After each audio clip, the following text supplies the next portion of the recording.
Selamat pagi Indonesia, Anda menyaksikan seputar Bali terkini pukul 10 WITA. Pertumbuhan perekonomian dan pendapatan daerah khususnya Bali memang belum stabil dan belum mencapai target yang telah ditetapkan.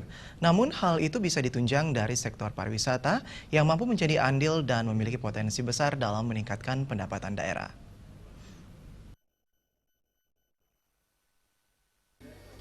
Pengembangan sektor pariwisata saat ini mampu menjadi penunjang perekonomian pasca pendapatan daerah menurun akibat beberapa faktor, seperti kurangnya kunjungan wisatawan, krisis global yang terjadi di belahan dunia, dan faktor alam. Pelaku pariwisata Anak Agung Bagus Tri Chandra Arke menyampaikan, pariwisata di Bali khususnya memiliki daya tarik tersendiri dilihat dari segi budaya, tradisi, alam, objek wisata, dan masyarakat yang memiliki tata cara sendiri dalam memperlakukan wisatawan.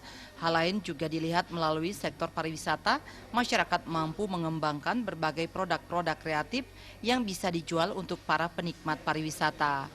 Memang kalau kita melihat selaku pelaku pariwisata di Bali, memang pariwisata sangat menunjang sekali suatu penghasilan dari APBD di Bali khususnya, karena kita kita bersyukur kita mempunyai alam, kita mempunyai budaya, kita mempunyai satu tradisional yang tidak bisa dikalahkan. Kalau untuk menopang suatu pendapatan di daerah ini, bagaimana seperti saya tadi bilang itu, kita menghasilkan atau memberikan pelayanan kepada tamu asing yang datang, menjadikan suatu kualitas image Bali, image dalam menjaga suatu produk yang dihasilkan, ada kan yang didopang oleh produk itu seperti kerajinan tangan dan kerjaan lain dan sebagainya.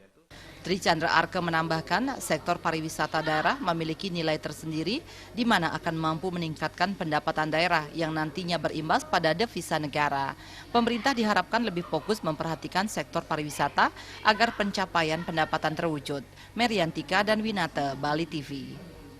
Pemirsa, demikian seputar Bali terkini. Kali ini nantikan informasi menarik kami dalam seputar Bali terkini 1 jam mendatang.